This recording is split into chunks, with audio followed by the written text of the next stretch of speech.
Non. Et après, la femme Guy de Nobel, elle arrive au bout.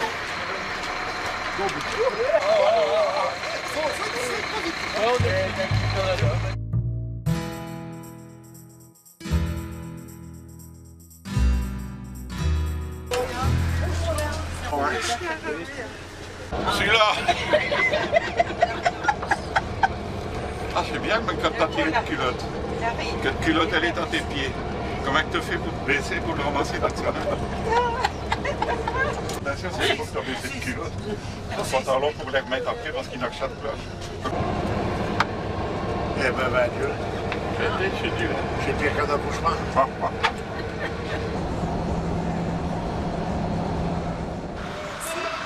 C'est vrai que...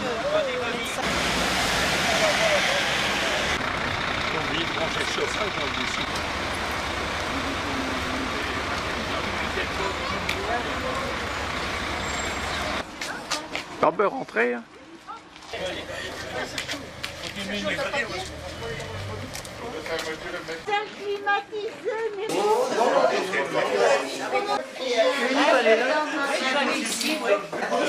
À qui?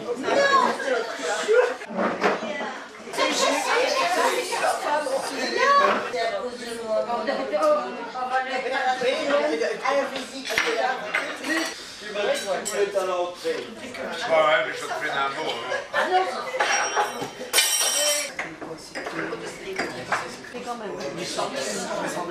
Mais ça va quand même.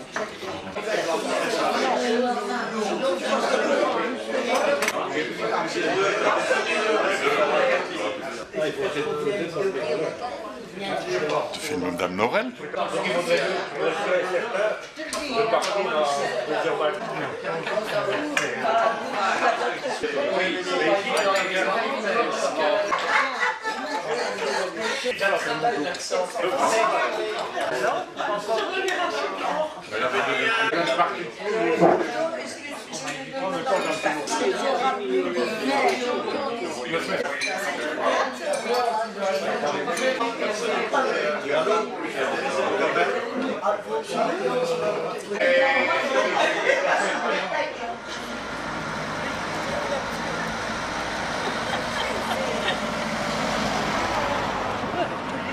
Après,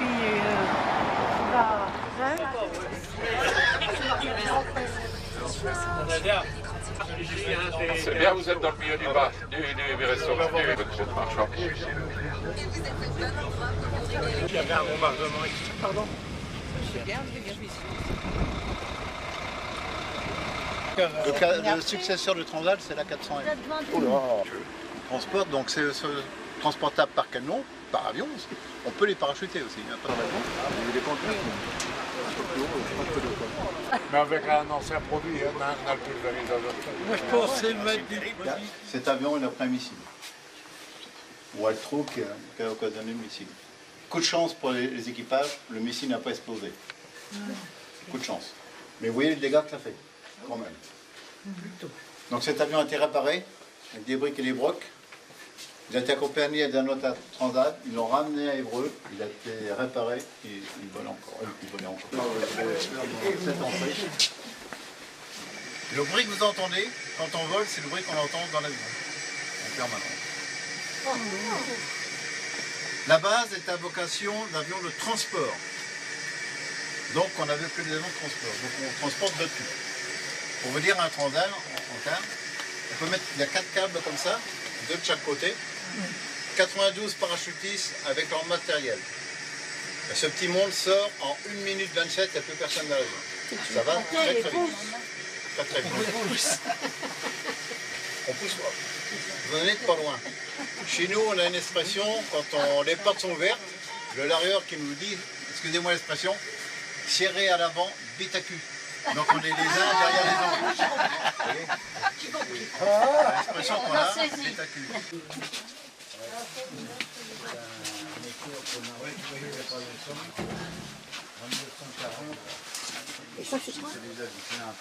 Une base qui est tellement riche en histoire et très ancienne. Elle date de 1910. Qui est très ancienne, elle date de 1910.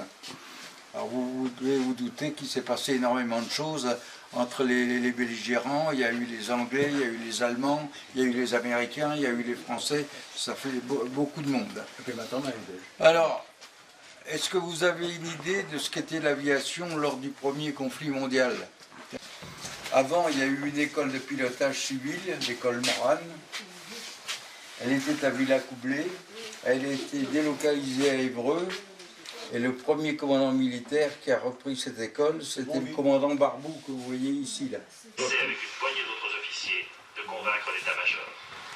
En photo, là, c'est lui le premier commandant militaire qui a pris la base en 1939. Alors après la guerre de 14, il ne s'est pas passé grand-chose ici à Évreux, parce qu'on était trop éloigné du front. Il y a eu quelques démonstrations, des gens qui sont venus faire de la voltige sur le terrain. Il y a eu la création de l'aéroclub en 1929, il y a eu l'aviation populaire, il y a eu beaucoup de choses de faites, mais je ne peux pas vous en parler. Si je vais vous parler de cette maquette que nous a donné un professeur technique, dès qu'il montait dans un avion, il était malade comme un cheval. Bon, ben ça arrive, ça ne se demande pas. Alors le chef pilote de l'aéroclub, M. Paul Lemay, a essayé ses inventions et ça le travaillait de ne pas pouvoir essayer ses inventions de lui-même. Il s'est dit, si j'inventais un système, quand l'avion va dégauchir, c'est-à-dire pencher à droite ou à gauche, si le fuselage ne bouge pas, peut-être je ne serais pas malade. Et il a trouvé le truc. Je vais vous faire voir la maquette qu'il nous a donnée, enfin sa famille. Regardez ce qui se passe quand il va dégauchir. Le fuselage ne bouge pas. Vous avez vu? Vous voyez, le fuselage ne bouge pas. Alors, quand on fait voir ça Alors, les Allemands vont rester 10 jours à Évreux, la Richthofen, parce que Göring estime qu'en les faisant décoller de Beaumont-le-Roger, c'était une petite commune qui était à 50 km à l'ouest d'Évreux, ça leur fait gagner 5 minutes pour attaquer l'Angleterre. C'est que pour former des bombardiers allemands. La première chose que les Allemands vont faire, ils ont fait des prisonniers français, des coloniaux, des Noirs, vous avez en fait, et fait un trou, tout simplement. Mais dans ces bombes, vous avez des alvéoles. Dans ces alvéoles, vous avez des fumigènes. Le bombardier, lorsqu'il a sa croix matérialisée au sol étant son objectif, il arque sa bombe. Lorsque les trappes à bombe s'ouvrent, les fumigènes s'allument. Vous avez un autre pilote de la Luftwaffe qui est au sol, qui a possibilité de communiquer par radio avec son collègue qui est en l'air. Lui, il voit la bombe avec les fumigènes et il dit à son collègue, t'es pas bon, t'es trop long, t'es trop court. Et au deuxième passage, il corrige et en principe, c'est meilleur. Pour faire fructifier cette ferme, vous voyez tous ces gens qui sont démobilisés, qui vivent dans des baraquements qui sont situés. Il faut que vous sachiez que les Américains avaient formé des traîtres. Comme vous le savez, les Américains sont pas très partageurs. Hein. Ils ne font vivre aucun commerce à Évreux. Il y a un avion qui vient de Hollande tous les jours. On est en Normandie, à Évreux, et il nous apporte du lait qui vient de Hollande. Il faut le faire. Alors, c'est la méthode de vie des Américains. Ils vivent en autarcie totale. Hein. Là, il était en train de réparer sa Volkswagen. Alors, on lui a fait un truc avec sa Volkswagen, un avion de l'époque, et un hangar de l'époque américaine. Alors, quand je vous disais qu'ils vivaient en autarcie, ils ont poussé le bouchon jusqu'à fabriquer des pièces sur lesquelles... Les qu'on a vu dehors. Là. 11 milliards d'euros.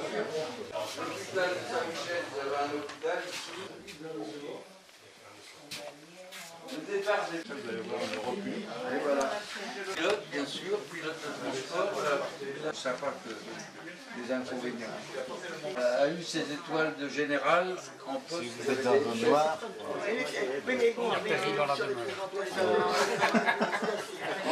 Donc toujours en eau. Canon, bombe, missile, tout par dehors, selon les boutons que vous avez enregistrés. Moi j'aimerais bien le voir, c'est le siège éjectable. Alors je vais vous expliquer.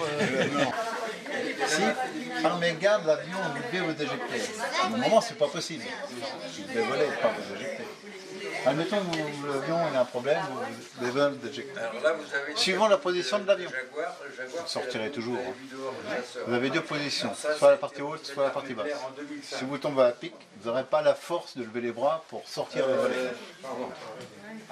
Ici, vous avez tous les avions, Donc vous avez exactement la même poignée entre vos jambes. Ici, lui, on l'a Pas dessus. Non, non. Transal. Chez nous, on a droit à 7% de perte. Si vous tirez dessus, ça On a passe. déjà eu cette semaine. Vous allez passer par le plafond. Nous, c'est pas pour les 7%, on s'en moque, mais après, c'est à nous de boucher le trou. Ça salope tout. Donc voilà, deux positions. Il n'y a pas beaucoup de place quand même. Assez pour un pilote. Pour un pilote, oui, mais je veux dire, il ne faut pas de l'embonpoint. Un monsieur tout à l'heure qui me disait. Non, il ne peut pas. Laissez là ou le laissez là. Elle va payer pour me laisser dedans. Je ne sais pas, hein. Elle va payer pour me laisser dedans. Parfait. C'est une belle expérience de se mettre là-dedans. Ben, quand c'est fermé, on entend. Avec les étincelles, il doit exploser. On l'appelle pour débarquement. Il a Là, c'est un moteur, Renault. Ah ouais.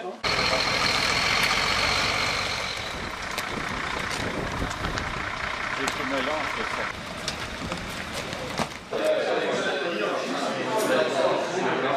T'as trouvé une table?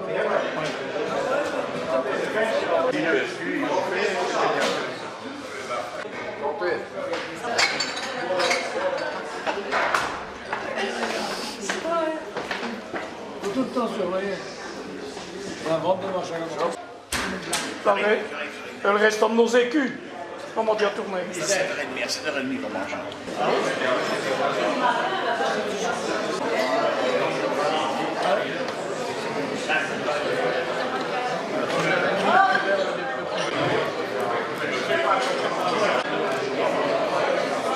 Ça ne bouge pas.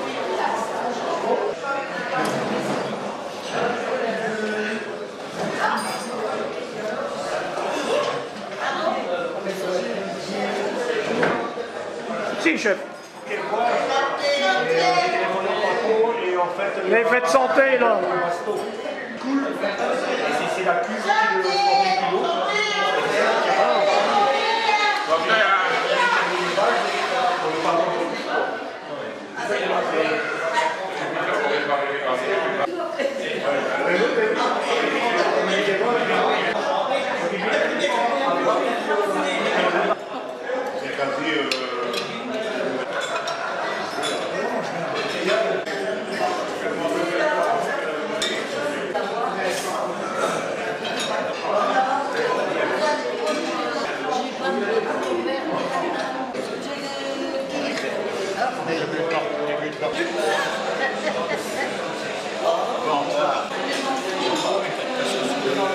qui le forme du lot.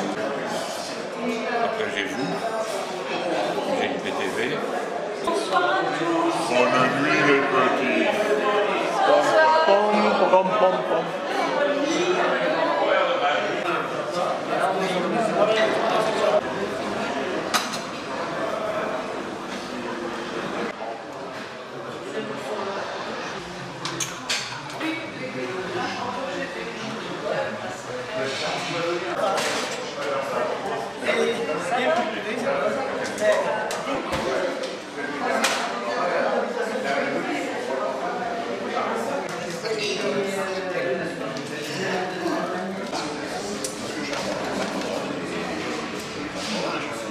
Bonjour à tous. Ouais, bonjour. Ça va et tout?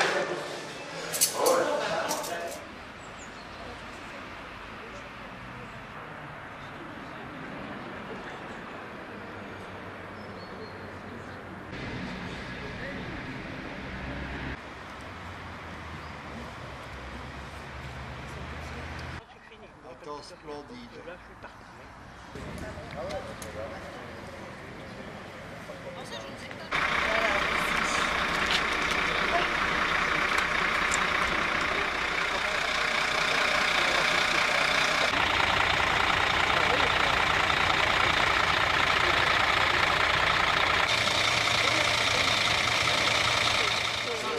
Chef. Et ici, c'est le caméraman. Alors, peut-être aussi le caméraman, oui.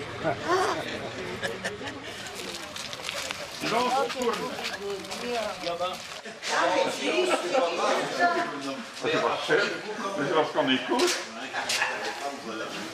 Je voudrais souhaiter la bienvenue à la Belgique. Et alors, le musée du cinéma, eh bien, fête ses 10 ans. Et c'est pour ça que on a voulu recréer avec un peu pourri, avec par exemple le plus jeune il est là, le plus ancien il est là, Belmondo bien sûr, Bourville bien sûr, etc., etc. On a fait un pot pourri de toutes les expositions qu'on a faites pendant 10 ans. Il est dédié à Jean Delannoy. Alors, je ne vais pas vous faire honte de vous demander qui est Jean Delannoy. Jean Delannoy, il est présenté avec la Notre-Dame de Paris, parce que c'est probablement Notre-Dame de Paris qui est son film le plus connu. Par contre, il y a tous les autres films de Delannoy. Et pourquoi Delannoy? C'est parce que tout simplement, il habitait dans le village d'à côté, ici, Bueil. Il appelait le village de Gainville. Alors, Bueil, c'est en Normandie. Gainville, c'est en Île-de-France. Oui, mais normalement, quand on inaugure un pont, une école, etc., on choisit quelqu'un qui est déjà mort, vous m'enterrez quand? Alors, on a dit non, c'est pas ça, vous inquiétez pas. Et puis alors, en fait, quand on a inauguré le musée, il était bien entendu présent. Et il a dit, puisque c'est comme ça, tous mes souvenirs cinématographiques auront, je donne à une association qui aura en charge de créer un musée du cinéma à Bueil. Alors, je vais lancer le film, ça sera peut-être le plus simple. Attention, tout le monde ne pourra peut-être pas rentrer. Mais je resterai dehors pour me balader avec ceux qui veulent et revenir ensuite, il n'y aura pas de souci. Bon, alors, on va montrer. S'il vous plaît,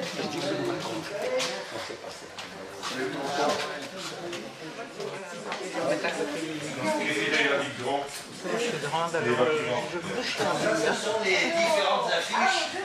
les différentes affiches qui de nos expositions.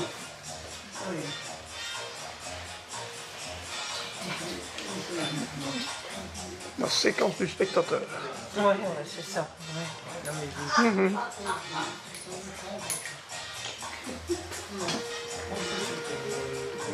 ouais, c'est vrai que c'est extraordinaire d'avoir un musée comme ça. Bah oui.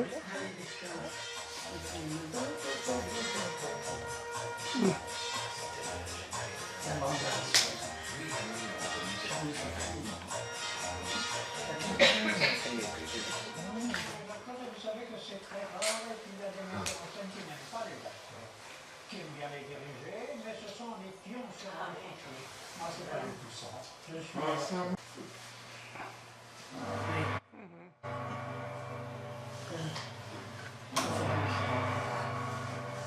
Merci. C'est mieux comme ça. Oui. Il y a encore les dents.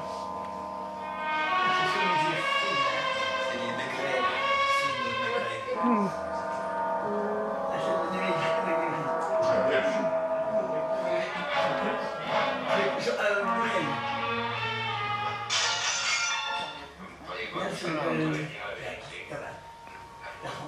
Ça doit être comme ça quand on est heureux. Tout ce que tu dis, ça t'apprend ailleurs, tu diras ça à un autre que moi, je trouverais ça idiot, mais tu me le dis comme ça à moi, c'est marrant, ça me fait plaisir. Ah oui, Et lui aussi. On a oublié, ouais. Et paf. Ah oui, d'accord.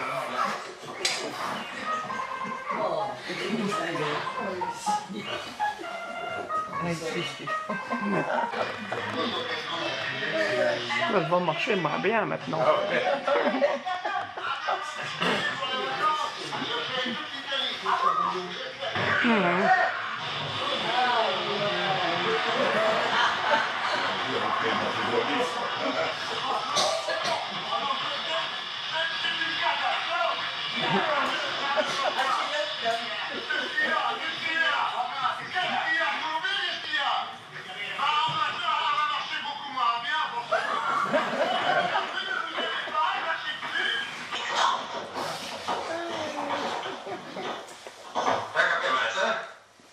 Cette fois, c'est moi qui tiens la baguette. Et c'est vous qui allez chanter. Qui vous a procuré ces uniformes? Qui sont vos complices? Assez grommelé! Monsieur le commissaire. Je suis pas commissaire. Je suis major. Moi, monsieur le major, je vais vous regarder du temps. On va pas perdre de temps. Si vous n'aimez pas la neige, si vous n'aimez pas la montagne, si vous n'aimez pas la ville, Monsieur Hinault, si la connerie n'est pas remboursée par les assurances sociales, vous finirez sur la paille. Ça m'arrive à la vie? Bon, tu sais, quand les types de 130 kilos disent certaines choses, ceux de 60 kilos.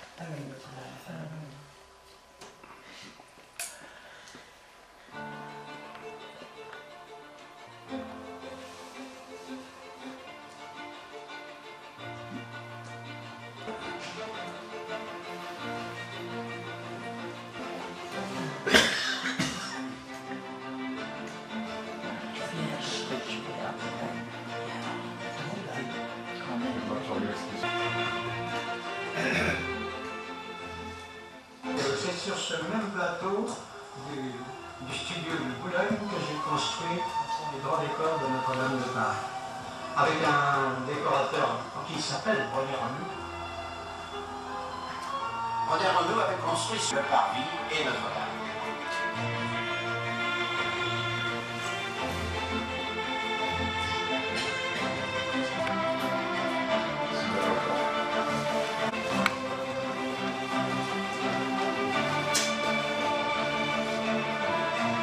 Tu as peur que je te regarde?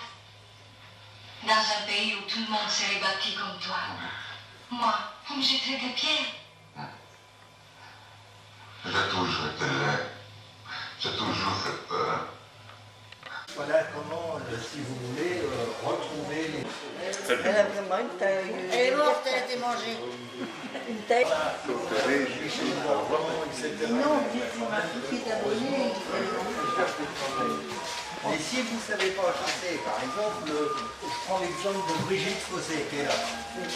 Les gens me disent, mais Brigitte Fossé, des photos souvenirs qui étaient chez Belle, lui. hein?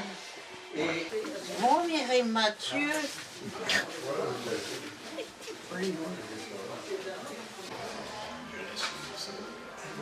alors là, je peux vous présenter la vie quand même artistique.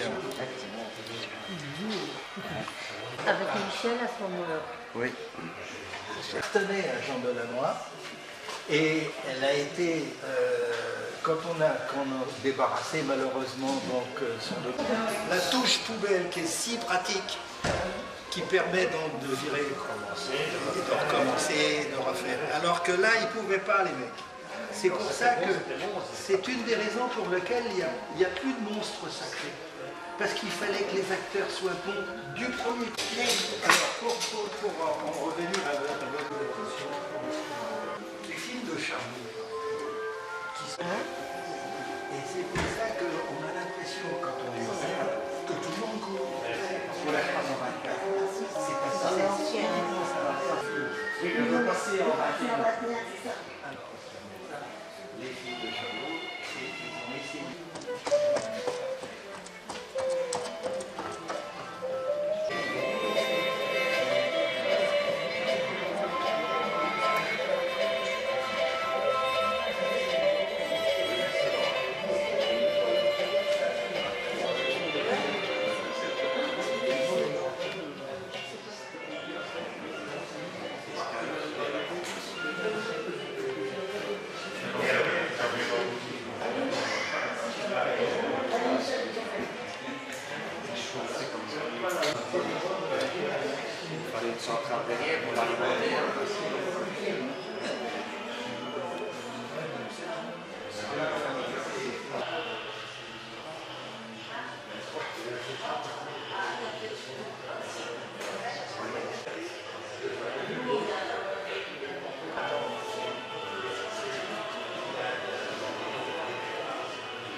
tu n'auras plus besoin de ta caméra.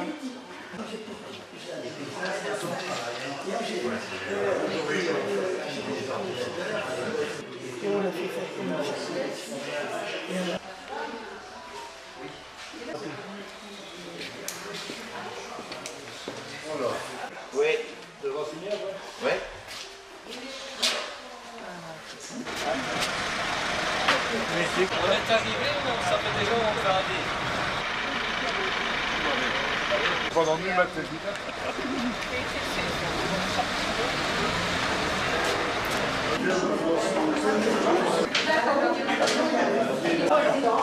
Et ça va maintenant pas de mal. Fais-lui une baisse, ouais.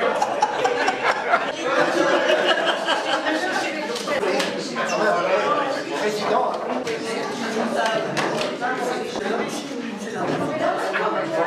De Gascogne.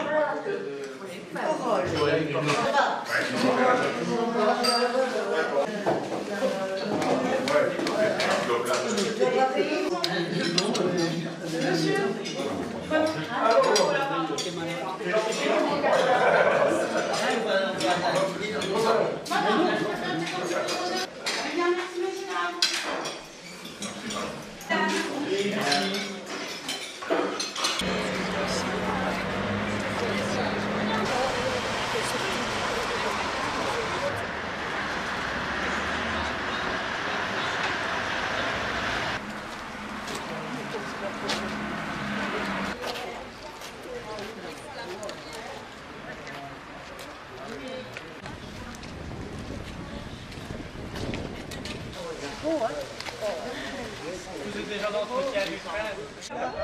Et dans le virage, vous pouvez vous garer. Vous avez au choix toutes les voitures du train. Non, parce que quand j'ai des gens qui sont un peu plus à mobilité réduite, je leur indique une voiture spéciale. Voilà. La première qui sera derrière la locomotive. Si je vous le dis avant, vous allez plus multiplier avant. Ah oui, oui. Sinon le train. Ah, c'est par là.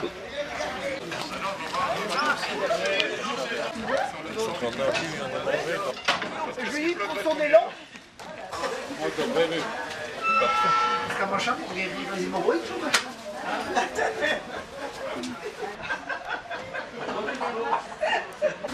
Elle est ronde. Ça, pour prendre des photos. Et rouler. Dis au revoir. Oui. Qui a dit 2h15? Ah oui, qui a dit 2h15?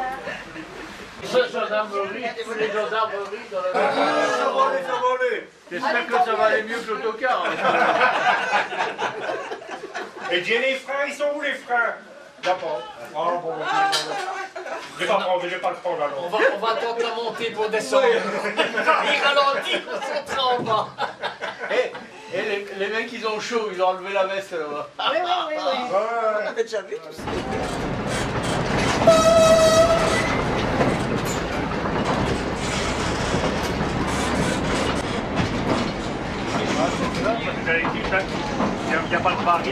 Commençons par un peu d'histoire.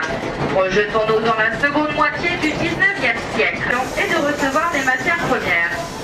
À l'époque, le département n'est desservi que par 2 lignes de chemin et relief, de manière à ne pas aggraver les coûts par la construction de la compagnie des chemins de fer de l'Ouest, qui fusionnera en 1905 avec la compagnie d'État, qui petit à petit prennent possession des lieux.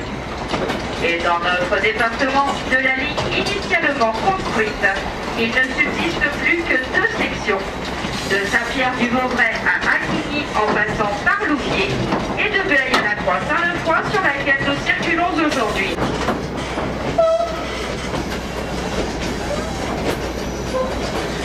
Le chemin de fer de la vallée de l'Eure, que l'on appelle le CFVE, est une association louvoise. Quelque temps après sa création, elle a fusionné avec l'AS. Les bénévoles ont débarrassé la voie de la végétation qui l'avait envahie depuis 1989. Et depuis ses débuts, le CFVE n'a cessé de progresser. Et enfin, en février 2005, la voie est ouverte en drésine jusqu'à la Croix-Saint-Lefroy. Mais aussi des trains spéciaux.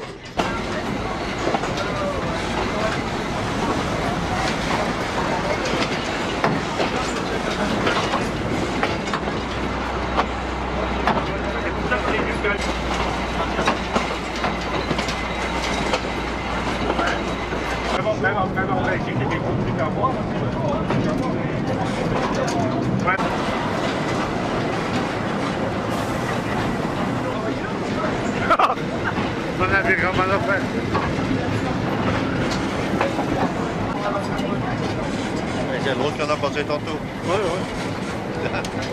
J'aime bien. T'en es par là? Ouais.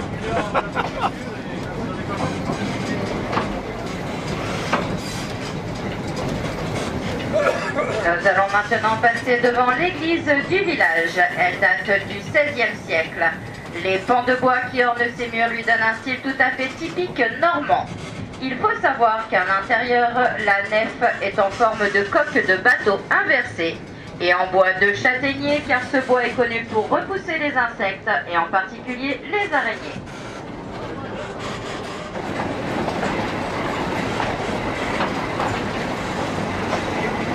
Nous allons maintenant passer devant l'ancienne halte du village, reconnaissable à ses briques rouges bordant ses murs et ses fenêtres.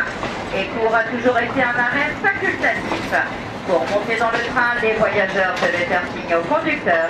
Ceux qui désiraient y descendre devaient se signaler au contrôleur avant le départ.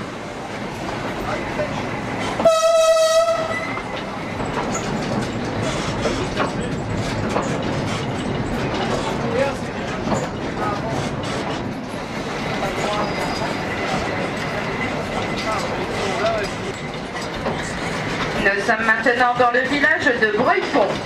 Et l'on comprend bien que la de Broghilus et qui signifie bois en latin. Mais le peuplement de Breuilpont remonte à une époque encore plus lointaine. Breuilpont était équipé d'un lavoir et d'un moulin, comme tous les villages de la vallée au 19e.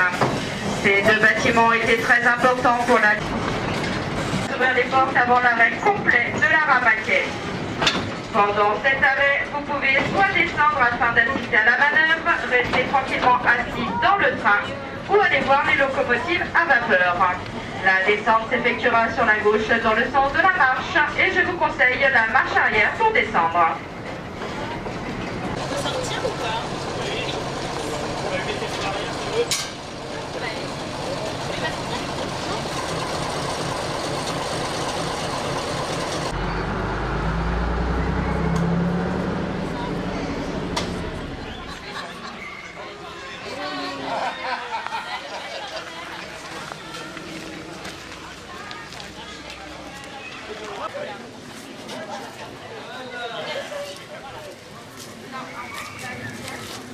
Le soleil est là au rendez-vous.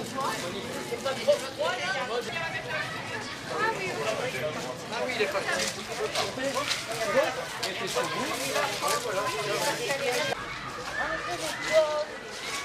C'est Lelouch, Claude Lelouch. Petite gamine pour la télé. BFM, ouais.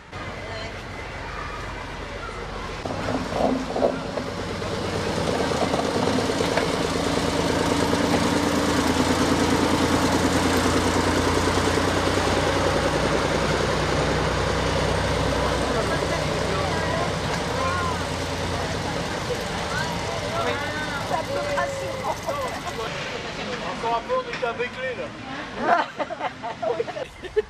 Ça peut être sur les plus conservants. C'est un parfum qui c'est là. Oui. Ça sent les... C'est des quoi?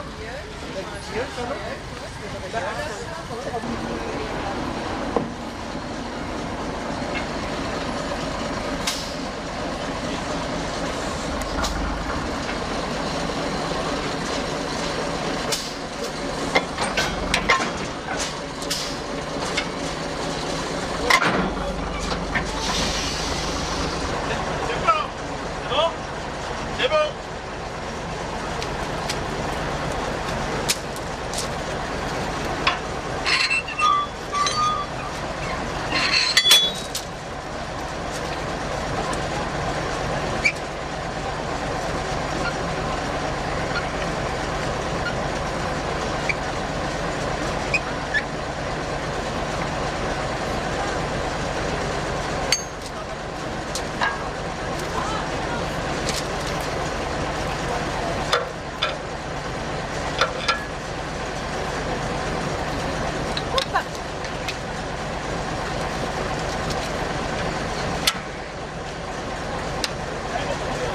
C'est bon.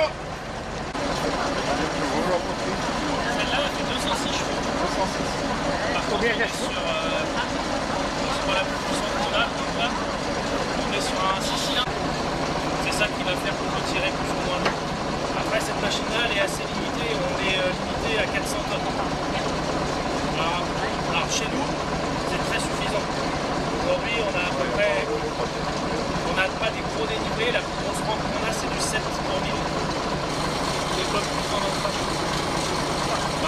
beaucoup plaqué. Ah oui. Ou alors c'est des grands. Non.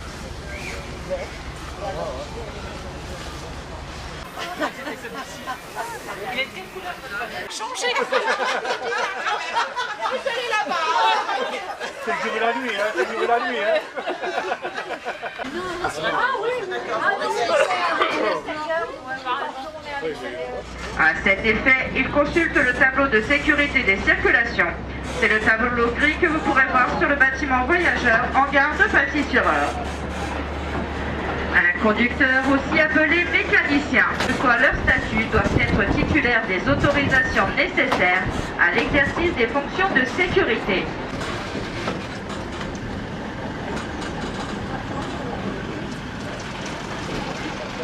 Il faut descendre, il faut pousser. Vous allez trop vite, vous allez trop vite. Vous allez trop vite. N'hésitez pas à le souffler.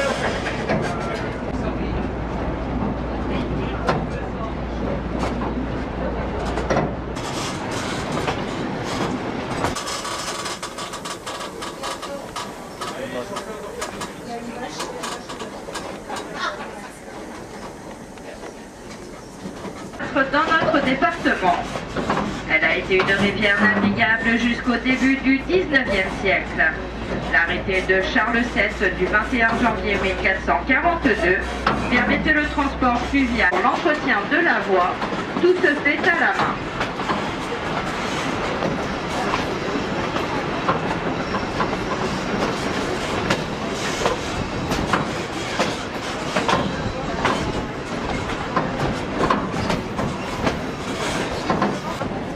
Ah oui.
Ici, à l'origine, c'est un ancien domaine de chasse. Nous la présence ici sur les murs, des têtes. Le plus récent, c'est lui, le sanglier qui a été abattu maintenant. Lui qui est encore fait. Eh bien, je disais que le duc de Bellic est plein d'embellissements, des jardins, bassins et fontaines encore en activité. C'est des sources qui sont situées en hauteur, et parmi ce qui reste de cette époque-là. Et lui, il avait pris pour modèle les écuries de Versailles. Donc à l'époque, avec tous les travaux d'embellissement qui avaient été faits ici, ça avait valu au château de Vizy le surnom de Petit Versailles brûlé. Donc c'est vrai qu'avec la perspective, on ne pense pas que ce soit aussi profond. Encore plus tard, quand Napoléon III accède au pouvoir, il déclare que tous les biens de la famille d'Orléans, donc Louis-Philippe faisait partie de cette famille-là, des Orléans, les biens de la famille d'Orléans deviennent biens nationaux, domaines mis en vente aux enchères. Acheté en 1858 par le baron Schickler, banquier prussien allemand, qui quelques années plus tard, aux alentours de 1860, va faire détruire la demeure du général de Cuivre, et quelques années après, faire construire ça en face du tout à fait. C'est du puits Forcat. La verrerie, c'est du cristal de Baccarat. Sur les assiettes, les armoiries que l'on peut voir figurer, ce sont les armoiries de la famille Suchet, qui était la nappe et les serviettes. Ça a été brodé par la queue propriétaire, Madame Verger. Les motifs qui leur offrent en fait référence à d'anciens propriétaires, notamment l'écureuil au duc de Belle-Île, qui était le petit-fils de Nicolas Fouquet, et l'écureuil était l'animal emblématique de cette famille. Au-dessus, au plafond, on peut voir un très beau lustre, orné de trompes de chasse et de pétuliers, rappelle à l'époque où Bizy était un ancien domaine de chasse. Aux quatre coins de la pièce, des tapisseries sur lesquelles sont représentées des figures. Donc on est ici dans la salle à manger. Donc ouais, je sais, la table est mise, mais les frigos sont vides.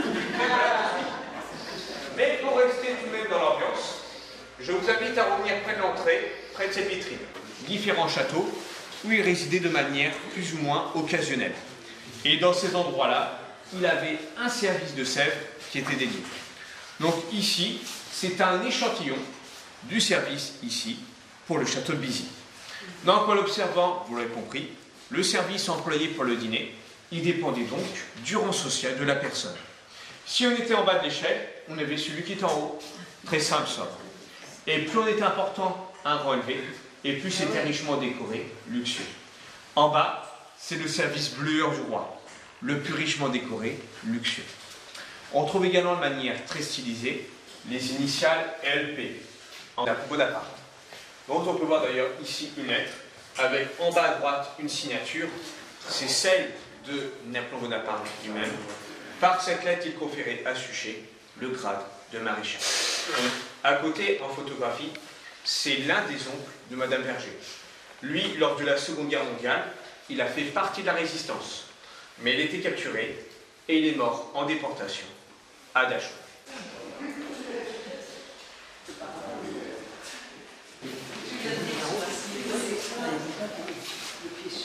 J'ai parlé de pas mal de propriétaires qui ont vécu ici.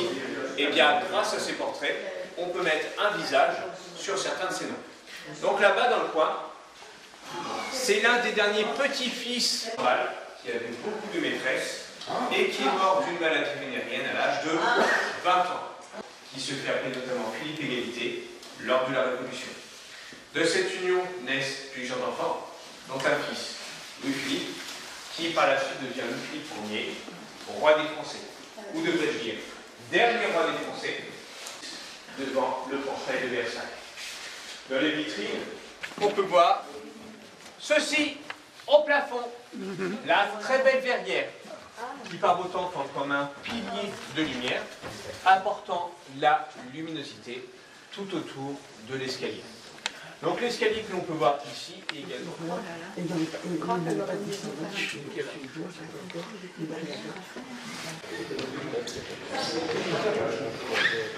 Grand salon, donc une pièce qui est un peu spacieuse. Celle-ci elle est employée par le passé dans le cadre de réception, festivités, salon de musique, etc.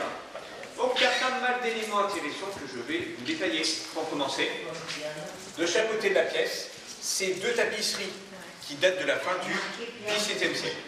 Ça, c'est l'œuvre des Gobelins.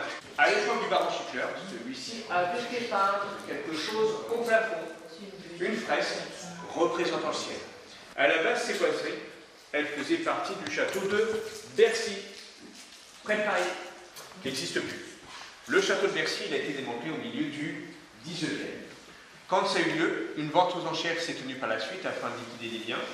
Au compte celle-ci, Schickler récupère l'immobilier au bâtiment. Donc c'est des boiseries esthétiques, elles sont bien conservées, mais elles sont également fonctionnelles. Derrière, les volets en métal. Donc nous le soir, on ferme, le matin, on ferme, et comme ça,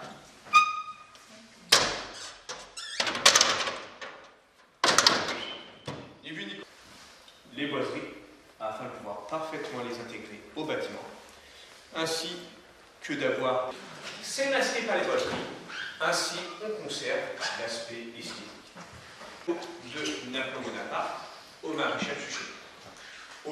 L'histoire, il y a des hauts, mais les unes au-dessus des autres, différentes couches de verre, de couleurs différentes. Alors bleu, eh bien je vais gratter le rouge, puis le blanc. Je vous laisse imaginer le travail que ça peut représenter, avec ici un nombre de couches superposées pouvant s'élever jusqu'à 50 couches. Et ouais, ils s'amusaient bien à l'époque. Un an, c'est le temps qui a été nécessaire afin de réaliser toutes les décorations. L'ordre des couches. Et vu le travail à se poser la question, eh bien, la réponse.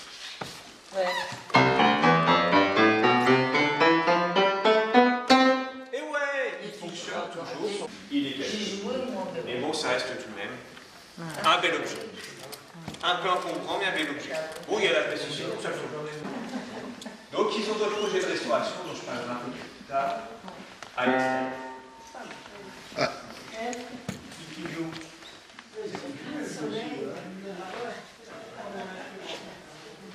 Ah, ici, c'est bon, c'est beau, c'est clair.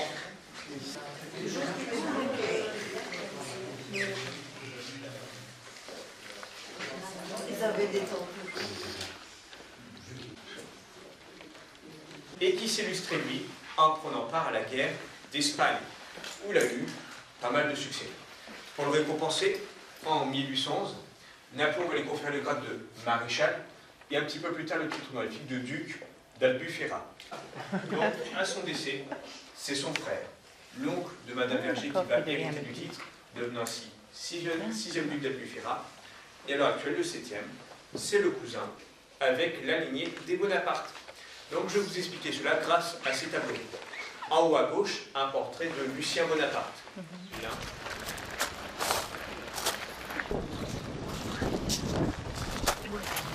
C'est bien, hein? En vrai, à l'anglaise, réalisé par le roi Philippe Ier. Au milieu, il y a un bassin qui est vide. J'ai parlé en début de visite des sources situées sur le domaine, fournissant l'alimentation en eau.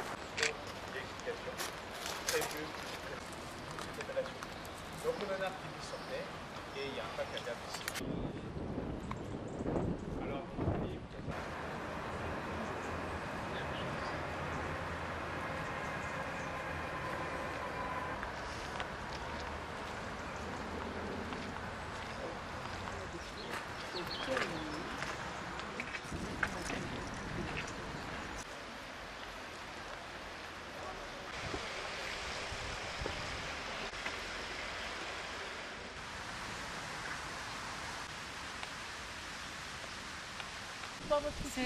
On m'a dit que c'était des petits cyclamènes, c'est ça?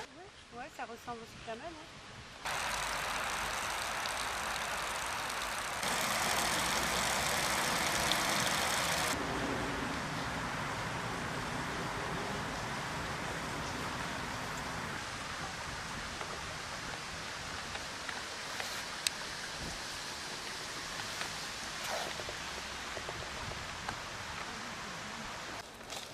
Mettre encore une flèche par là, on ne va pas y aller. Alors là.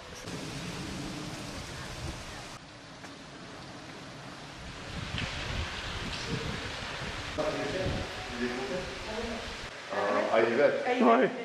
Yvette, elle arrive à monter la tringle.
Ben, je vais tourner.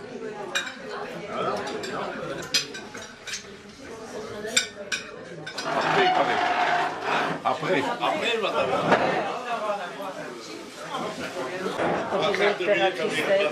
En plus, au train, ouais, voilà. Ah, on voit bien le château. Alors voilà, ça range. C'est-à-dire qu'on produit des pommes pour la maison écusson. Voilà, après on garde une partie de nos pommes pour faire nous notre propre production que vous dégusterez tout à l'heure, le cidre, les différents cidres, ce matin il y en a quand même plusieurs, les jus de pommes pétillants, le vinaigre, le cidre de glace et on fait même maintenant depuis l'année dernière ce que j'appelle un vin de pommes. Voilà, donc maintenant je vous le disais 50 hectares, il y a une quinzaine de variétés. Dans ces variétés il y a des pommes douces amères, des pommes acidulées, des pommes aigres. Et sachant que pour faire du cidre, il faut absolument mélanger les variétés.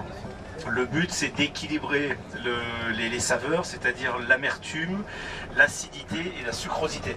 Si vous preniez que des pommes amères, vous doutez bien on aura un cidre très amer, et pareil si on prenait que des variétés acidulées, on aura un cidre qui serait beaucoup trop acide. Voilà. Ensuite un petit mot sur la conduite du verger. Voilà, ceux qui sont sur votre gauche, donc du coup c'est les plus anciens.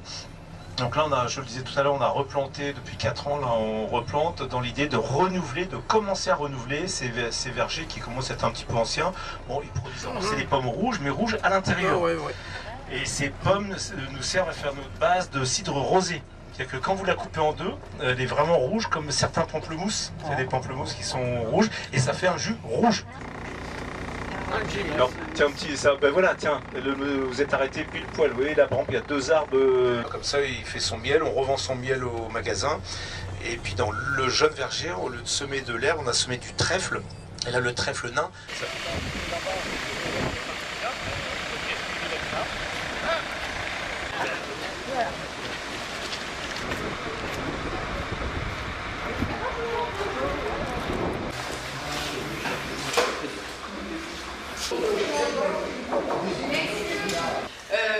Donc il faut imaginer qu'ici les pommes arrivent en matière liquide. Donc auparavant, entre le ramassage et leur état de jus, on va les laver, les trier, les broyer en petits morceaux parce que c'est beaucoup plus facile avec les pommes, on va les couper en petits morceaux pour mieux extraire le jus lors du pressage. Donc le jus de pomme qu'on appelle alors le mou de pomme va arriver dans les différentes cuves. Les cuves, elles sont en inox. Celles-ci, à l'intérieur, font 120 hectolitres, ça fait 12 millilitres. Et celles qui sont dehors, elles sont 2 fois plus grosses. Elles font 240, c'est un peu... Alors ça, c'est bon. Donc on a transformé les silos en cave et investi, du coup, dans des cuves en inox. C'est une matière qui est beaucoup plus facile à entretenir dans l'agroalimentaire, à désinfecter, à nettoyer, etc. Plus pérenne, voilà, l'investissement est plus onéreux, mais on sait qu'on peut les garder plus longtemps et surtout le développement de mauvaises bactéries est un petit peu moins risqué, si je puis dire, que dans des matières un peu plus poreuses comme celle-ci. La petite blague sur les cuves, c'est que quand on embauche quelqu'un ici au pressoir d'or, le test, c'est de pouvoir rentrer dans une cuve par la petite porte, parce qu'en fait, pour les nettoyer, il faut rentrer dedans par cette petite porte. Donc on rentre avec notre tuyau d'arrosage et surtout le caouet, la capuche et les bottes pour aller nettoyer l'intérieur des cuves. Il n'y a pas de couvercle au-dessus.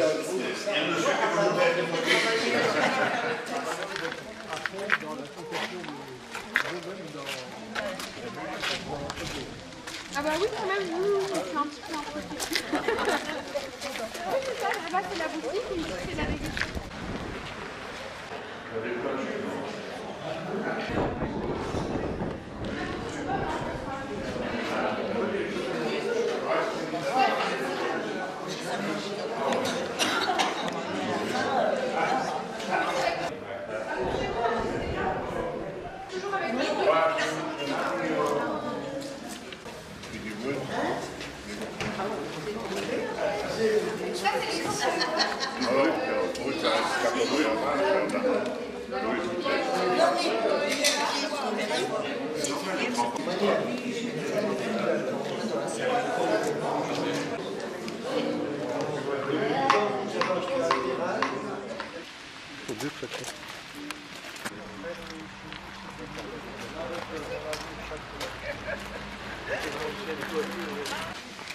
Mais non, tu peux aller voir, toi. J'ai vu, vous avez vu, c'est des petits bichons comme ça. Les abonnés. Ah non, elle commence pas avec cette mode.